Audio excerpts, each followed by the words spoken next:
October 23rd, 1943. The skies above Vella Lavella, Solomon Islands.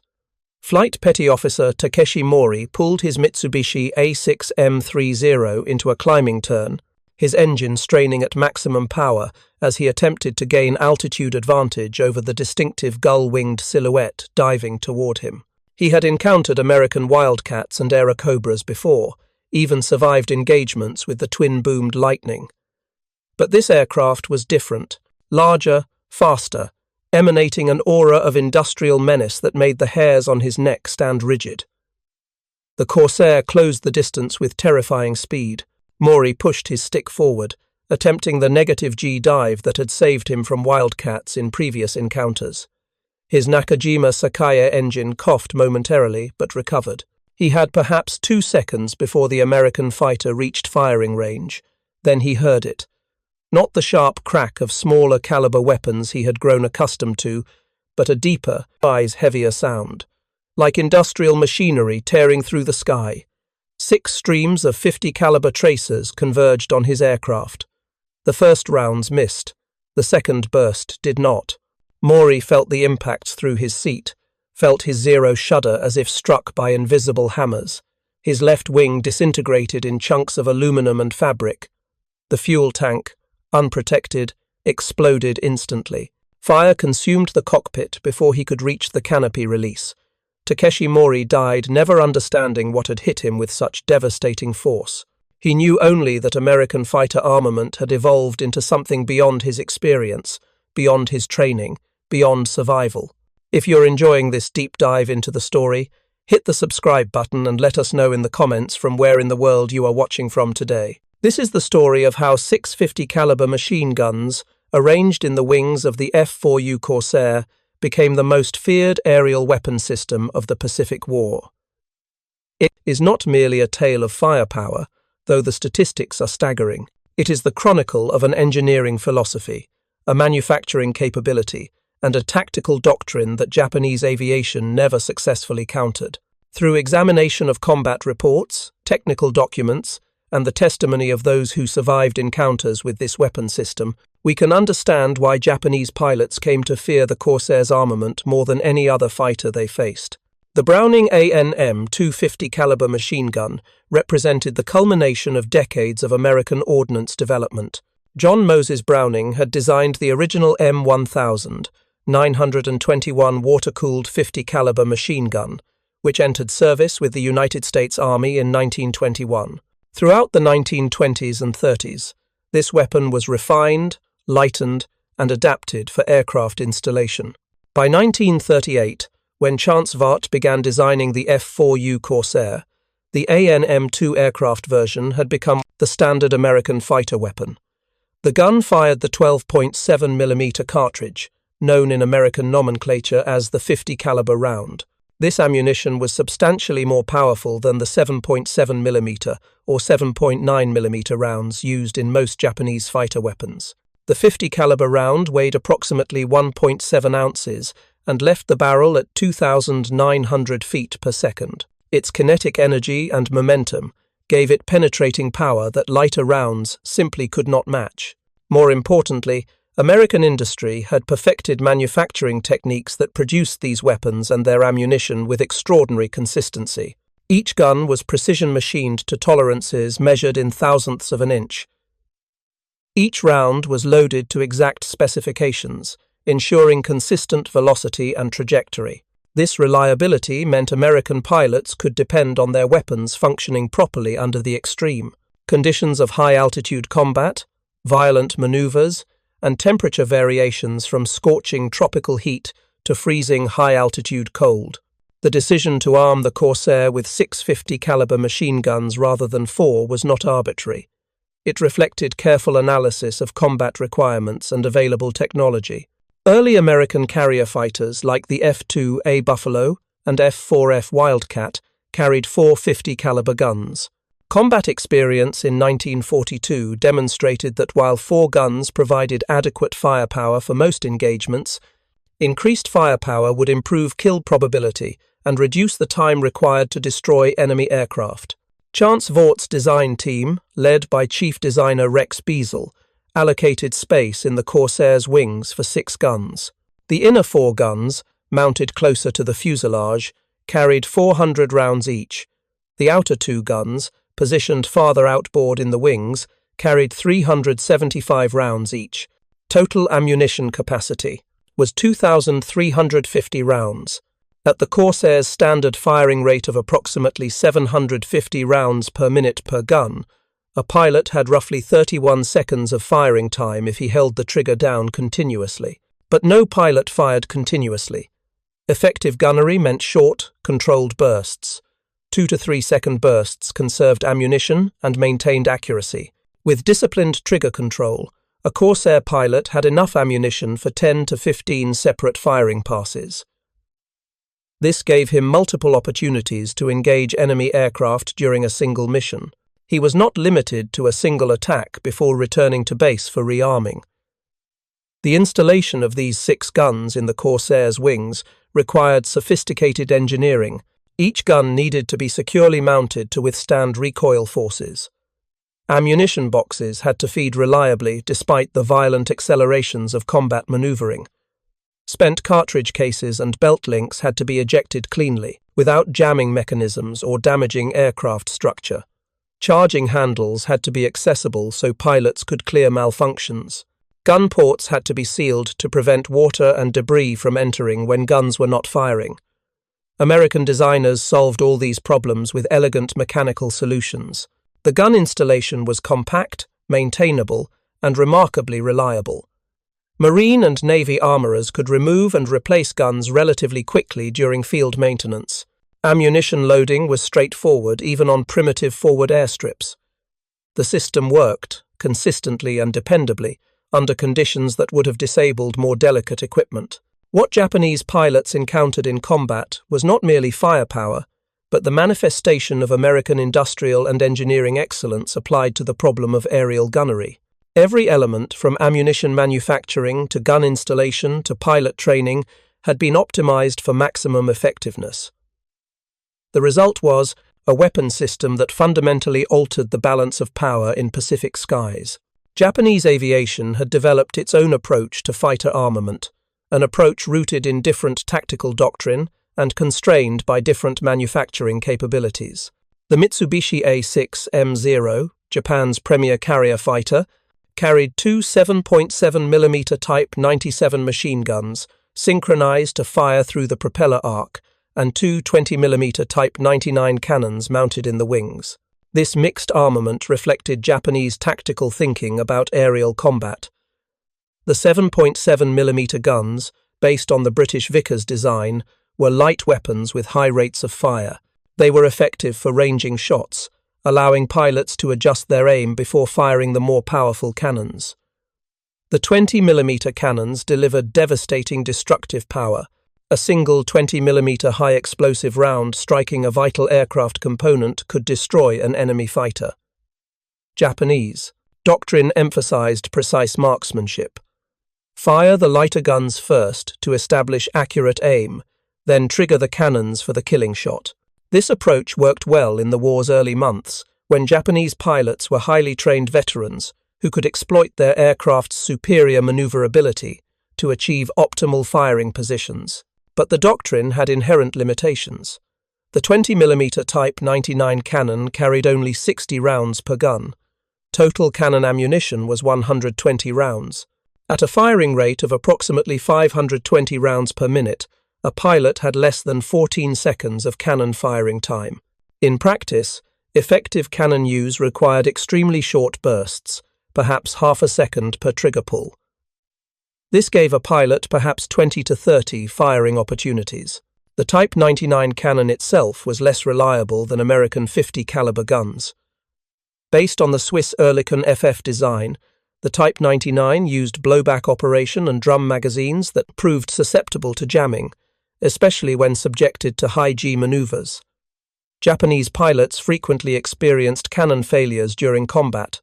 One gun might fire while the other jammed, or both cannons might fail, leaving the pilot with only his light machine guns. The 7.7mm machine guns were more reliable, but lacked penetrating power against increasingly armored American fighters.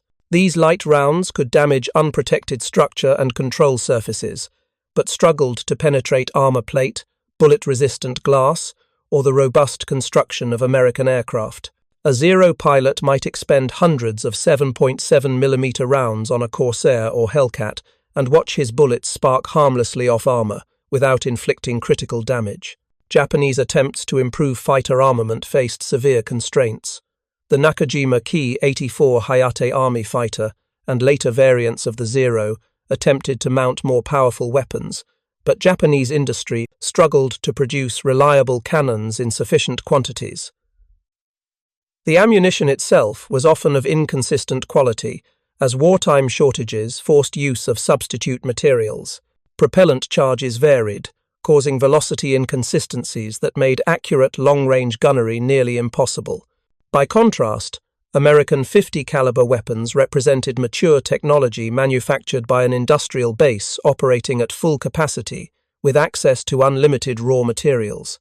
The United States produced over 3 million Browning .50 caliber machine guns during World War II.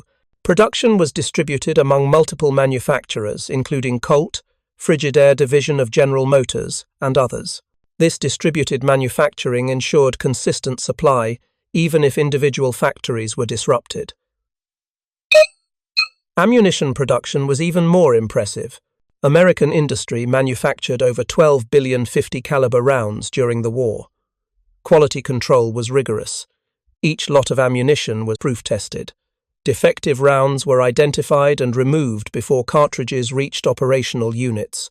The result was ammunition that performed consistently, battle after battle, mission after mission. The ballistic characteristics of the .50 caliber round made it particularly effective against aircraft. The bullet's heavy mass and high velocity gave it excellent penetration against aluminum airframe structures. It could punch through aircraft skin, continue through internal structure, and exit the opposite side of a fuselage. Multiple hits in quick succession could saw through wing spars, sever control cables, destroy engines, and detonate fuel tanks. The round's trajectory was relatively flat at combat ranges. From 300 to 500 yards, the distance at which most air combat gunnery occurred, the .50 caliber bullet dropped very little. This flat trajectory meant pilots did not need to compensate greatly for bullet drop when aiming. The gun could be harmonized, aimed so all 6 bullet streams converged at a specific range, typically 300 to 400 yards, creating a concentrated cone of fire. American ordnance engineers developed several types of .50 caliber ammunition for different tactical purposes. Ball ammunition was standard full metal jacket rounds for general use. Armor-piercing ammunition featured hardened steel cores capable of penetrating armor plate. Armor-piercing incendiary rounds combined penetration with incendiary effects to ignite fuel and ammunition. Tracer rounds contained phosphorus compounds that burned brightly, allowing pilots to observe where their bullets were going and adjust their aim. A typical combat load mixed these ammunition types in specific ratios. One common loading pattern was 4 armor-piercing rounds, then 1 tracer, repeated throughout the ammunition belt. This gave the pilot visual feedback on his shooting while maintaining maximum destructive capability. The tracer rounds had slightly different ballistic characteristics than ball or armor-piercing rounds, but at combat ranges the difference was negligible for practical gunnery. The devastating effectiveness of this ammunition became apparent in the first Corsair combat operations. Marine Fighting Squadron 124, VMF 124, deployed to Henderson Field on Guadalcanal in February 1943 with the first operational Corsairs. On February 14, 1943, the squadron participated in a disastrous engagement that resulted in heavy American losses. But as pilots gained experience with their new aircraft and its weapon system, results improved dramatically. Second Lieutenant Kenneth Walsh, who would become the first Corsair ace, quickly learned to exploit his firepower advantage. Walsh discovered that unlike the Zero, which required precise marksmanship due to limited ammunition, the Corsair allowed more aggressive gunnery. He could fire longer bursts from greater distances, saturating the area with bullets rather than attempting pinpoint accuracy. The sheer volume of fire increased his probability of scoring hits. On May 13, 1943, Walsh achieved his fifth victory, becoming the first Corsair ace. His tactics emphasized using superior speed and firepower rather than attempting to dogfight Japanese aircraft. Walsh would position himself at altitude, dive on enemy formations at high speed, trigger a burst from his 650s, and continue diving past the target to regain altitude. The tactic, called boom and zoom, played to the Corsair's strengths while avoiding its weaknesses. Japanese pilots facing these tactics found themselves at a profound disadvantage. The Corsair attacked from above with enormous speed advantage. The target aircraft, whether Zero, Oscar, or other Japanese fighter, had perhaps 2 to 3 seconds warning before the Corsair opened fire. Even if the Japanese pilot began evasive maneuvers immediately, the Corsair's 6-gun battery put enough bullets into the air that some would likely connect. The psychological impact was enormous. Japanese pilots had grown accustomed to combat, where they could often survive being hit by lighter weapons. 7.7mm or even 30 caliber rounds might wound an aircraft without destroying it. But 50 caliber rounds destroyed structure. A single 50 caliber armor-piercing round through a wing spar could cause catastrophic structural failure. 3 or 4 rounds into an engine would stop it completely. Half a dozen rounds into an unprotected fuel tank guaranteed fire. Combat reports from Japanese pilots who survived encounters with Corsairs reveal their fear. The heavy sound of 50 caliber rounds hitting aircraft was distinctive, different from lighter weapons. The sound meant serious damage, probably fatal damage. Pilots reported hearing the deep thuds of heavy rounds striking their aircraft, followed immediately by smoke, fire, or control failure. There was no time to fight back, no opportunity for skillful maneuvering to even the odds. The Corsair pilot could attack from beyond effective range of Japanese weapons, fire a devastating burst, and be gone before the target could respond. By late 1943, as American forces advanced through the Solomon Islands and New Guinea, Japanese combat units began reporting that Corsair encounters were particularly deadly. Intelligence summaries noted that Japanese pilots expressed more concern about Corsairs than about other American fighters. The specific mention of the Corsair's heavy machine gun armament appeared repeatedly in translated documents and prisoner interrogations. Japanese tactical doctrine evolved in response. Pilots were instructed to avoid combat with Corsairs when possible. If engagement was unavoidable, they should attempt to force the Corsair into slow-speed turning combat where Japanese fighters retained maneuvering advantages. But these tactics required surviving the initial Corsair attack, which most pilots did not. The evolution of American fighter tactics around the 650 caliber armament system reached maturity during the campaigns of 1944. As Marine and Navy squadrons accumulated combat experience, they developed doctrine that maximized the Corsair's firepower advantages while minimizing exposure to Japanese strengths. This tactical refinement transformed the 6-gun battery from merely powerful to absolutely dominant. Marine Fighting Squadron 214, the famous Black Sheep Squadron commanded by Major Gregory Boyington, exemplified this tactical evolution. Flying from bases in the Russell Islands and later Vella Lavella, F4U accumulated 94 confirmed victories in just 84 days of combat operations between September and December 1943. Boyington himself achieved 20 victories before being shot down and captured in January 1944. The Black Sheep's success derived partly from Boyington's tactical leadership and partly from ruthless exploitation of the Corsair's capabilities. Boyington taught his pilots to think of their 650s not as precision instruments requiring careful aim, but as area weapons that saturated space with destructive power.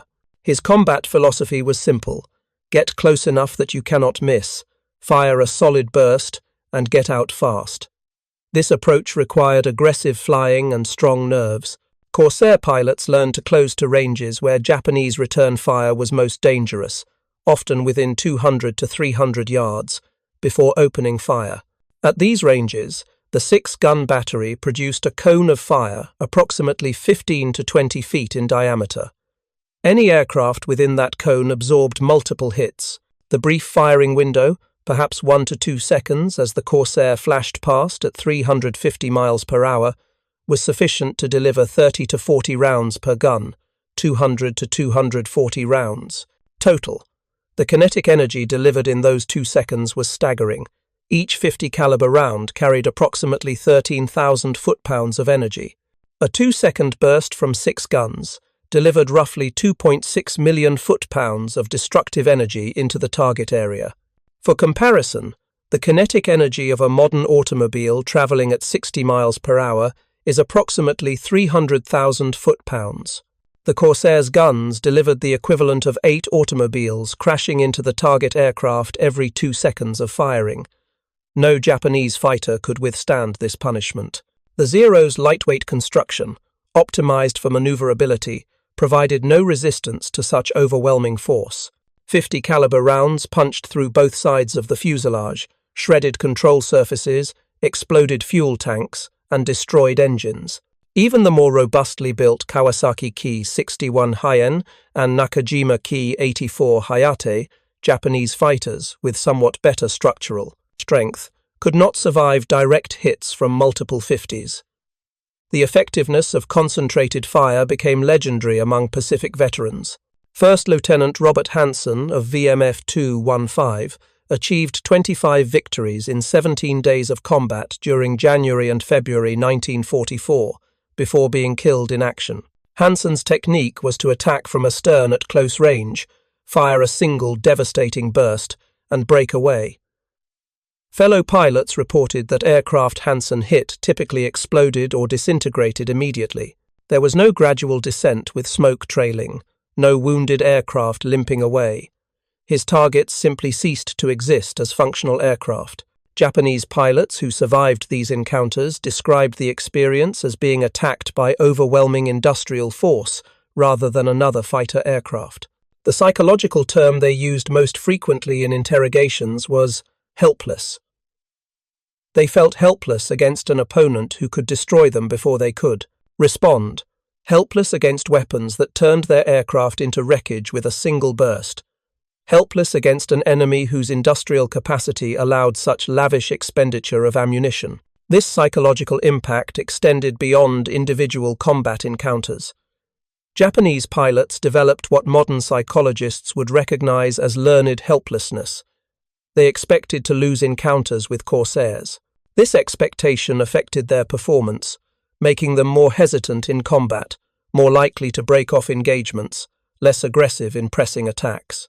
The mental burden of facing an opponent you expect to defeat you is enormous. It saps initiative, erodes confidence, and makes effective combat performance nearly impossible.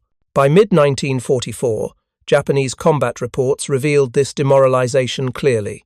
Pilots described Corsair attacks in terms suggesting overwhelming, unbeatable force.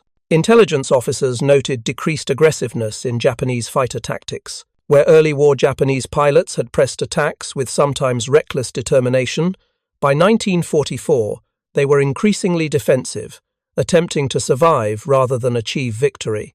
The industrial dimension of the Corsair's firepower advantage deserves particular emphasis.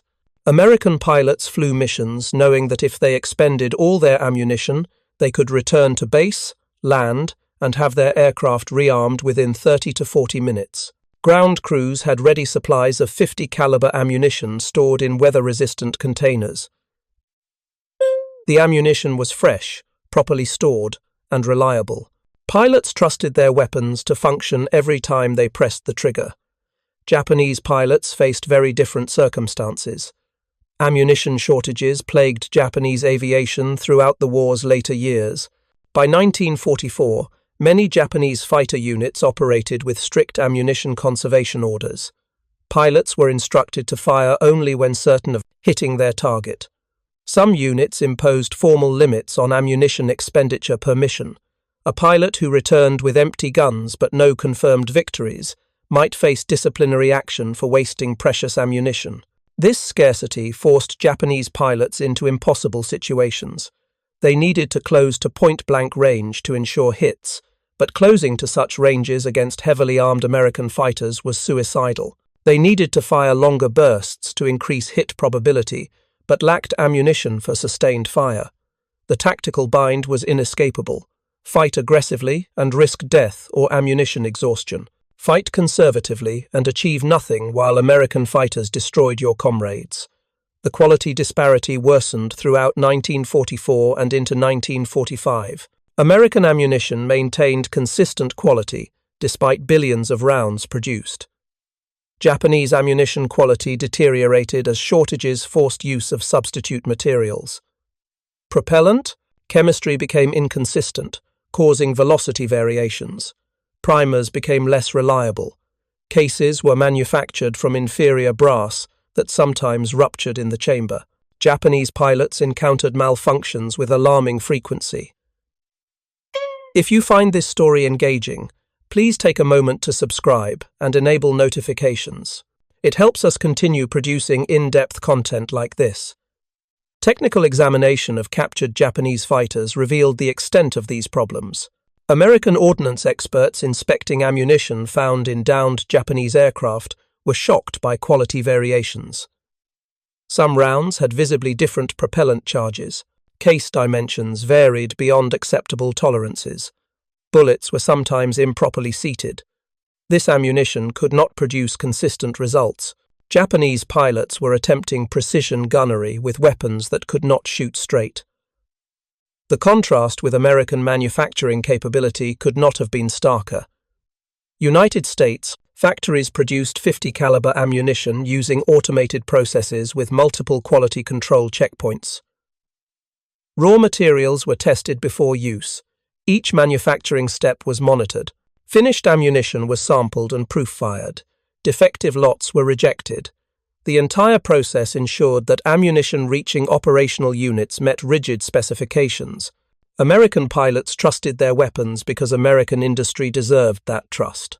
Japanese pilots could not trust their weapons because Japanese industry, devastated by bombing and strangled by blockade, could no longer maintain quality standards. This reliability gap translated directly into combat effectiveness. The side whose weapons functioned consistently held an insurmountable advantage. The Corsair's 6-gun installation provided one additional crucial advantage: redundancy.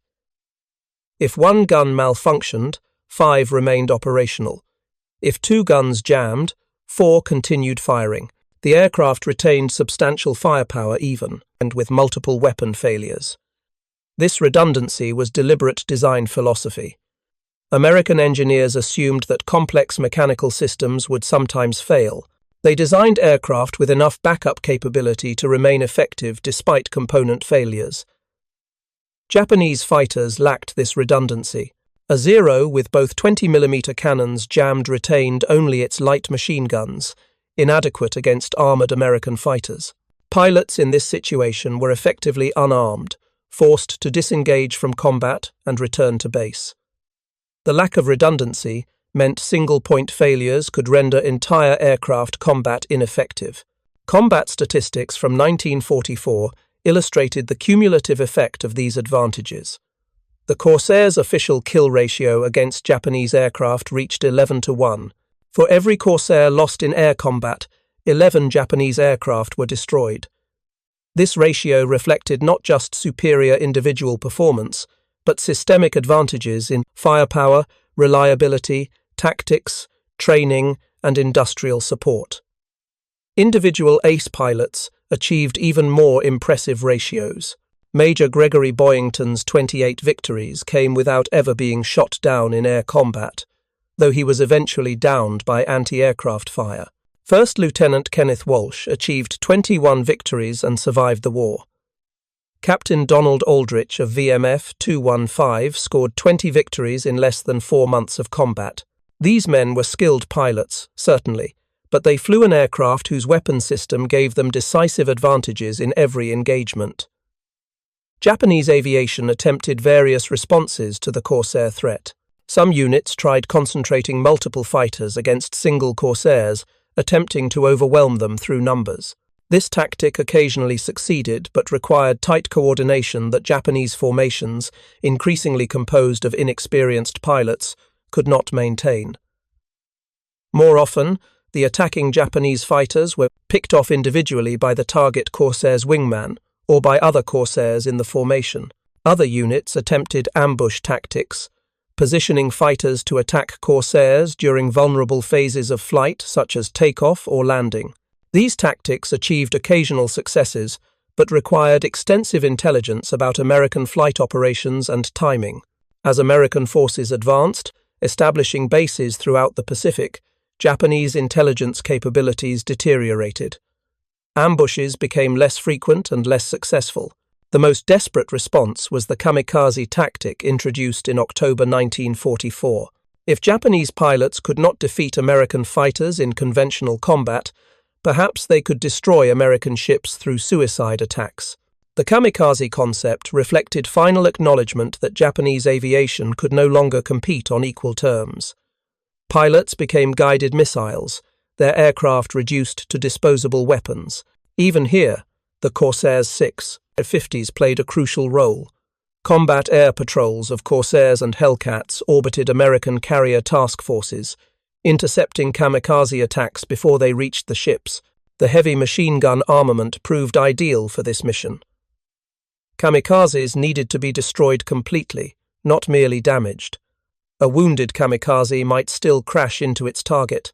The Corsair's firepower ensured that aircraft hit by its guns did not continue flying. Navy Lieutenant Ira Kepford of VF-17, a Navy squadron flying Corsairs from land bases, described intercepting a kamikaze. "I came up behind him at about 400 yards and triggered a burst. I saw hits all over the wings and fuselage. Pieces started coming off. Then the whole wing folded and the aircraft just came apart in the air. There was no gradual descent. It just disintegrated." This level of destructive power was exactly what fleet defense required. During the Okinawa campaign from April through June 1945, Corsairs flew thousands of combat air patrol missions, intercepting kamikaze attacks. Marine Air Group 31, operating from Kadena Airfield on Okinawa itself, flew continuous patrols over the fleet anchorage.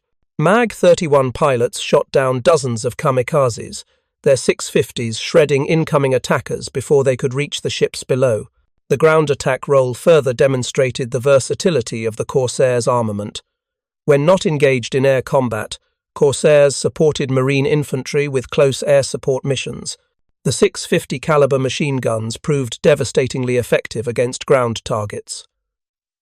Strafing runs on Japanese positions delivered approximately 240 rounds per 2-second burst across the target area. This firepower could suppress artillery positions, destroy vehicles, and kill exposed infantry. Marine infantrymen came to rely on Corsair support with absolute confidence. When Japanese positions could not be reduced by artillery or frontal assault, Corsairs were called in. The distinctive sound of the inverted gull-wing fighter, approaching at low altitude, followed by the sustained thunder of 650s firing simultaneously, became one of the most welcome sounds American ground troops heard. Japanese soldiers in fortified positions learned to fear that sound with the same intensity their pilots did. Technical reports from Marine Ground Liaison officers documented the effectiveness of Corsair strafing. A typical attack run on a fortified position, consisting of 3 to 4 aircraft making multiple passes, delivered between 4,000 and 6,000 50 caliber rounds onto a target area of approximately 50 by 100 yards. No defensive position could withstand this concentration of fire. Personnel were killed, equipment destroyed, fortifications collapsed. The psychological impact on Japanese ground forces mirrored the effect on Japanese pilots. Troops learned that when Corsairs appeared overhead, survival meant finding the deepest possible cover immediately. Those caught in the open had no chance. The heavy 50 caliber rounds penetrated light cover, ricocheted through enclosed spaces, and killed with equal efficiency whether fired from aircraft or ground-based machine guns. Japanese soldiers interviewed after the war consistently mentioned American air support as one of the most demoralizing aspects of combat. They described feeling helpless against attacks they could not effectively counter. Japanese anti-aircraft weapons were generally light, primarily 25mm and 40mm guns that lacked the hitting power to reliably down the rugged Corsair. Even when Japanese gunners scored hits, the Corsair often survived damage that would have destroyed lighter Japanese aircraft. This survivability reflected the same design philosophy evident in the aircraft's armament. American designers believed in robust construction, redundant systems, and protecting pilots and aircraft. The Corsair's airframe was built to absorb punishment. Heavy structural elements, self-sealing fuel tanks, armor protection, and redundant control systems all contributed to survivability. A Corsair could sustain battle damage that would destroy a Zero and still fly home. Maintenance personnel at forward airstrips documented remarkable instances of Corsair survivability. Aircraft returned to base with dozens of bullet holes, damaged control surfaces, partial engine failures, and still landed safely. Ground crews patched the damage, replaced destroyed components, and had the aircraft ready for combat again within hours or days. This rapid repair and return to service was only possible because the aircraft was designed to be maintainable under field conditions. Japanese aircraft increasingly lacked this characteristic. As the war progressed, Japanese fighters became more complex in desperate attempts to match American performance, but Japanese industry could not maintain quality control on advanced systems. Aircraft that reached operational units often had manufacturing defects requiring extensive correction before they could fly. Spare parts were scarce. Maintenance personnel were poorly trained. The result was low operational readiness rates. Many Japanese aircraft sat grounded, awaiting parts or repairs, while Corsairs flew multiple missions daily. The cumulative effect of all these factors — firepower, reliability, survivability, maintainability, and industrial support — created overwhelming American air superiority by 1945. Japanese aviation had effectively ceased to exist as a coherent fighting force. Individual brave pilots still flew, still fought, still occasionally scored victories, but as an organized military capability able to influence battle outcomes, Japanese air power was finished. The 650 caliber machine guns of the F4U Corsair were not solely responsible for this outcome. American victory in the Pacific Air War resulted from multiple factors, including superior pilot training, overwhelming numerical superiority, better tactics, and comprehensive logistical support. But the Corsair's armament symbolized and embodied these advantages. Those 6 guns represented American industrial might, American engineering excellence, and American commitment to providing their fighting men with the best weapons technology could produce. Japanese pilots who survived the war spoke with remarkable candor about their fear of the Corsair's guns. In post-war interviews conducted by American historians, former Japanese naval aviators consistently mentioned the psychological impact of facing such overwhelming firepower. One veteran, who requested anonymity, described the experience. When a Corsair attacked, you heard the sound of many heavy guns firing together. It was not like the sound of our weapons or even other American fighters. It was the sound of industrial power, of a rich nation that could afford to put 6 large machine guns on a single fighter and give the pilot unlimited ammunition. We knew we could not match this. We could only try to survive. This testimony reveals the deeper meaning of the Corsair's armament. Beyond technical specifications and combat statistics, those 6 guns represented the industrial and economic disparity between the combatants. Japan had entered the war believing that spiritual determination and tactical skill could compensate for material inferiority. By 1945, Japanese pilots understood that no amount of courage could overcome the systematic advantages American industry provided. The design philosophy behind the 6-gun installation reflected American abundance. Japanese designers, working under severe resource constraints, had to make agonizing choices. More powerful guns meant less ammunition capacity. Heavier armament meant reduced maneuverability or range. Every design decision involved painful trade-offs. American designers faced no such constraints. They could install 6 heavy machine guns, provide abundant ammunition, add armor protection, use powerful engines, and still produce a fighter with excellent performance.